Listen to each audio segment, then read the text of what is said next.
Hello guys! Welcome to my channel!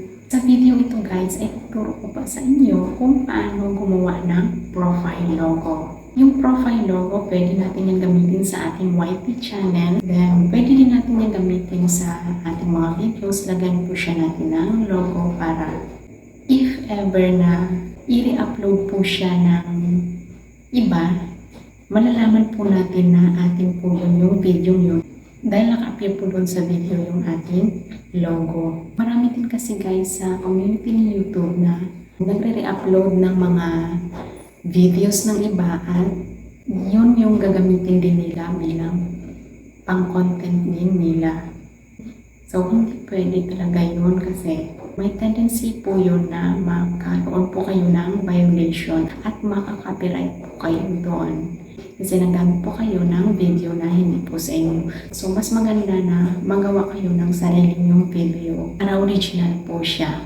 At hindi tayo mamroblema sa ating mga channel. Hindi tayo magka-violation. Mas maganda talaga guys na original po yung ating mga content na ginagawa para safe po tayo. Mas okay pa siguro na gayahin mo yung video o kuha ka doon ng tips sa video yon. Pero, gagawa ka talaga ng iyong sariling content para okay po siya at po kayo kahit YT. Yung profile logo pwede din gamitin sa mga GC. Kung gusto nilang malaman guys kung paano gawin po yun, umpisahan na po natin.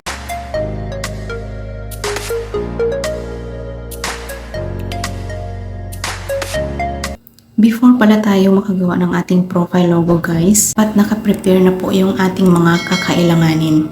Yung gamit natin dito sa pag-tutorial ay cellphone lamang po. So, ito po yung kailangan natin. Dapat meron na po kayong background image na nakasave sa inyong mga cellphone. So, kung wala pa po kayo, hanap po kayo sa Chrome ng mga free background images doon at i-download lang po ninyo. And then yung picture natin na gagamitin sa ating profile logo. So mas maganda guys kung yung picture na gamitin natin dito is yung picture din na ginagamit natin sa ating YT channel. Para iisa lang po siya. Pagkatapos yung application na gamitin natin dito ay yung Pixellab.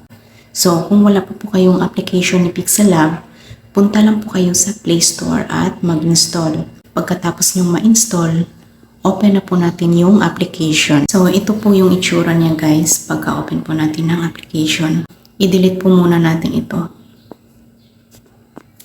Yung una po natin gawin dito is maglagay po tayo ng shape. Punta po tayo dito para makagawa po tayo ng shape. I-tap po natin itong shapes. So, yung shape na gamitin natin ay circle. Click po natin ito. And then ito po yung circle. Adjust nyo lang siya kung gaano kalaki yung gusto po ninyo. Halimbawa, ganyan lang siya kalaki guys. So, adjust po natin siya para malagay sa gitna. And then, itap po natin itong check. Yung next natin gagawin, ilagay po natin yung background na gagamitin po natin. So, itap po natin itong plus sign sa itaas.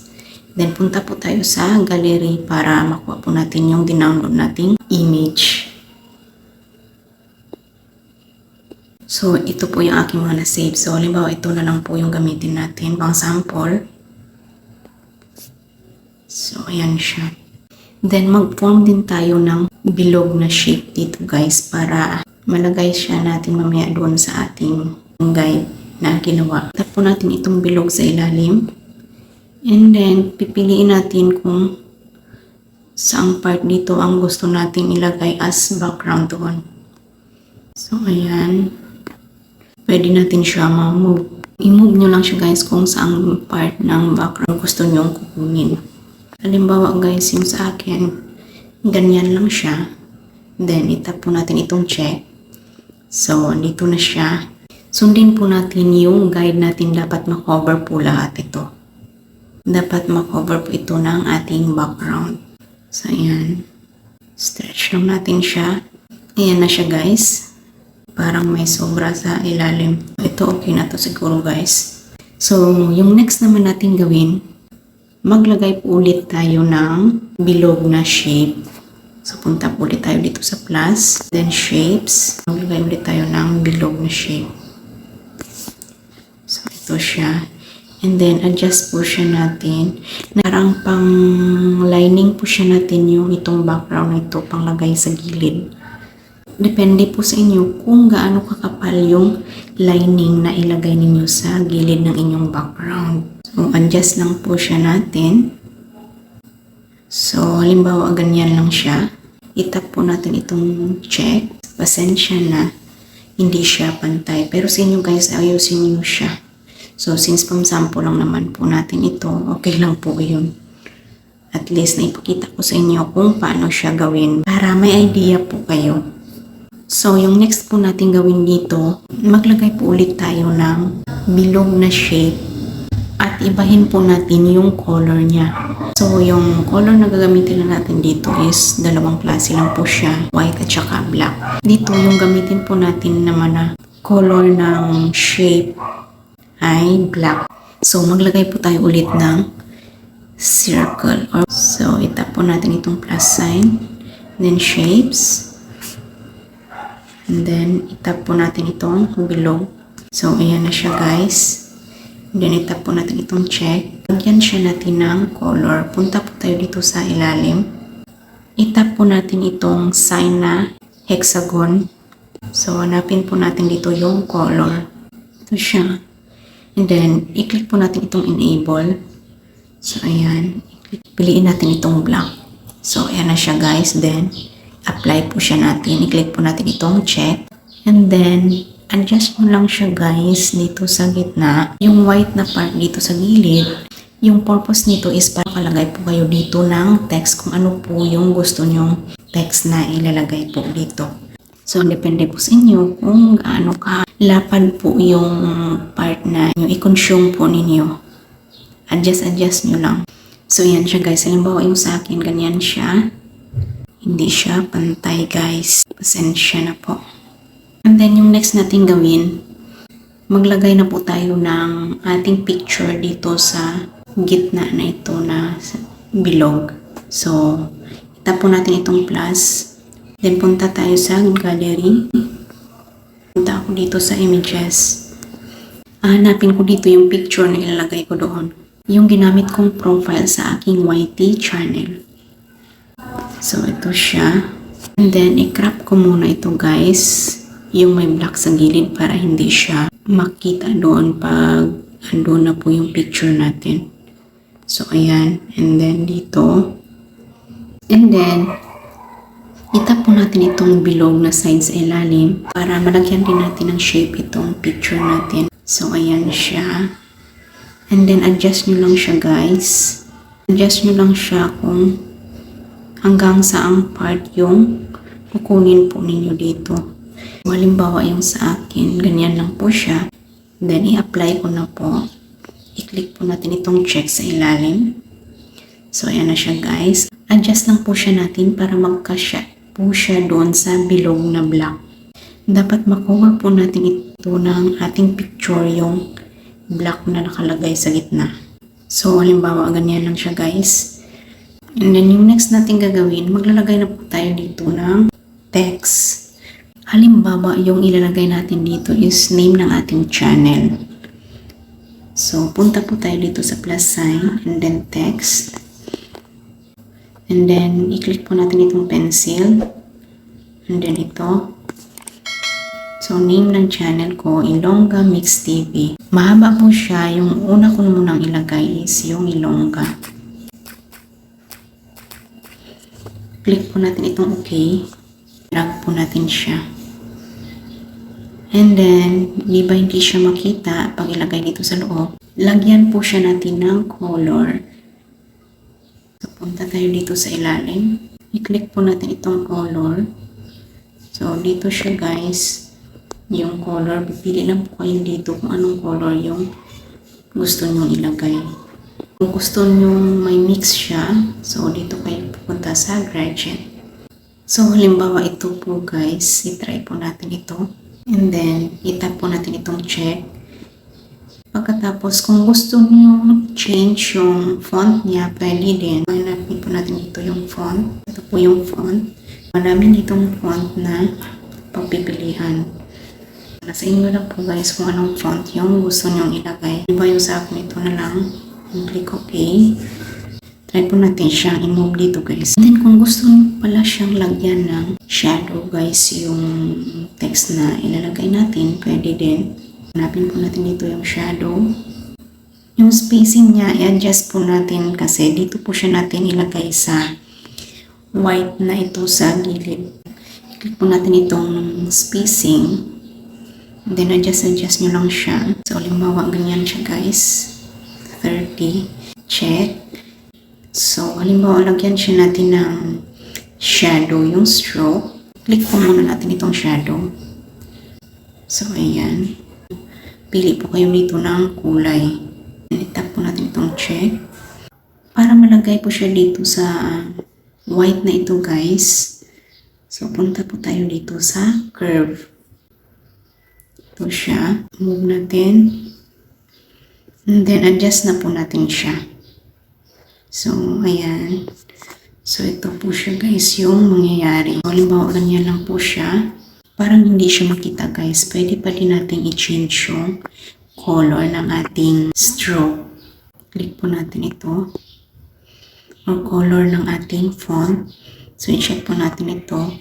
Then, punta po tayo dito sa color. Halimbawa, sa plain mo lang po tayo guys. So, pili po tayo dito ng plain.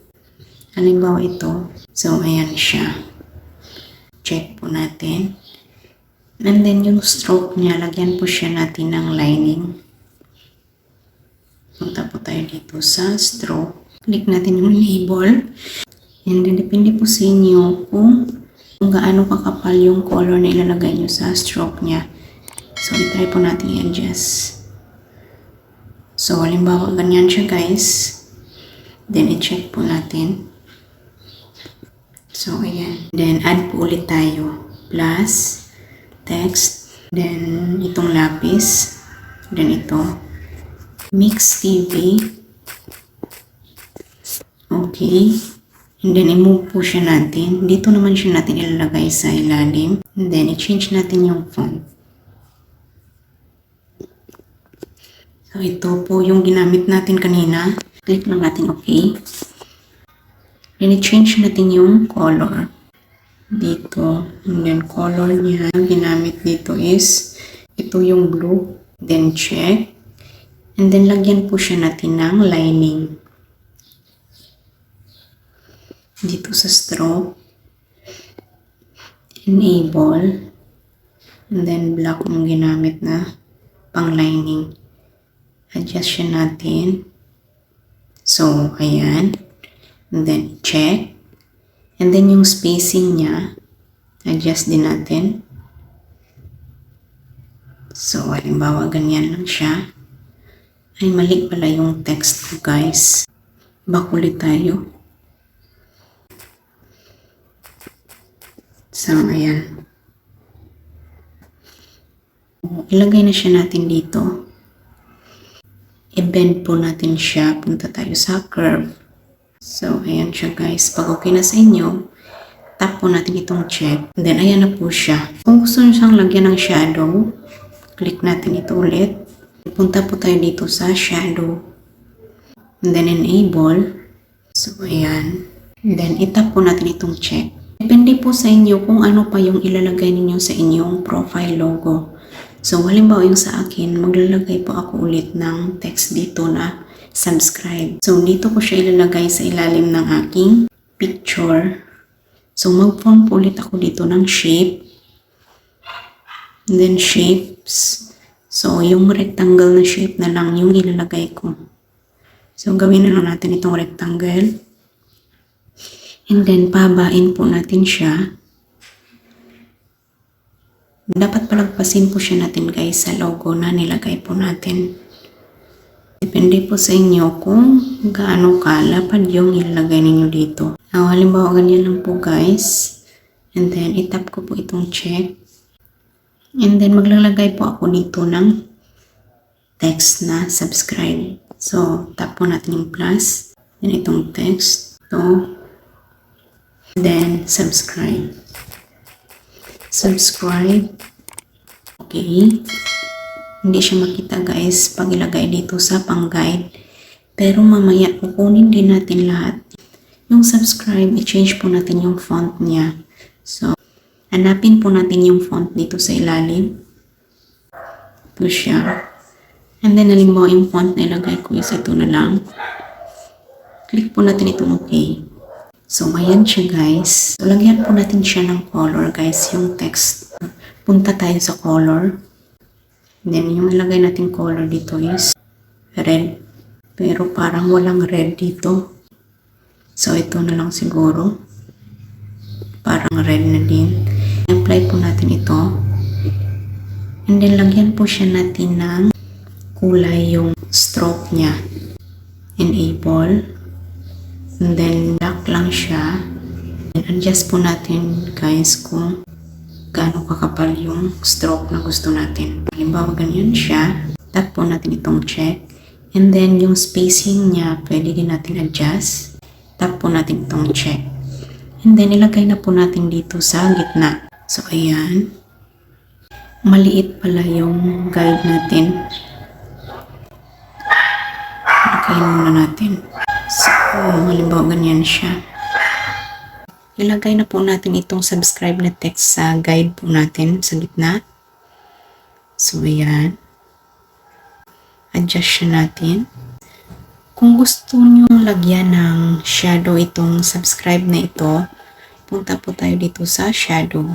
Try natin guys. Enable. So, ayan siya. Then, itap po natin itong check. So, ito po yung itsura niya guys. So, yung next nating gagawin, punta po tayo dito sa diamond na sign sa itaas. Itap po natin itong sa ilalim na sign na check tsaka X. Then, lahat ng square dito, i-click po natin. And then, itap po natin itong sa ilalim. And then, i-click po natin itong OK. Para makaback po tayo, i-click po natin itong check sa ilalim. And then, yung diamond na ito. Ayan na siya guys. Yung next natin gagawin dito, i-erase po siya natin yung guide na nilagay natin. Tanggalin po natin siya. So, punta po tayo dito sa ilalim, sa hexagon na ito. And then, hanapin po natin yung eraser. Itong erase color siya guys, yung i-click natin. Click po natin itong enable. So, ayan na po yung itsura niya guys. And then, itap po natin itong check. So, ito na po yung itsura ng profile logo na ginawa po natin guys. So, pag okay na po sa inyo, save lang po natin siya. Dito sa itaas, i-click po natin ito. And then, save to gallery. So, ando na yun guys, nakasave sa ating gallery. Ganyan lang siya guys, magawa ng profile logo. That's it for today's video guys. Sana may natutunan naman po kayo bago. At kung nagustuhan naman po ninyo yung aking content ngayon, paki-thumbs up na lang po. At kung bago pa lang po kayo sa aking channel, paki-click na lang din po ng subscribe button dyan sa ilalim at paki-pindot na lang din po ng notification bell para maging updated po kayo sa aking mga susunod na videos.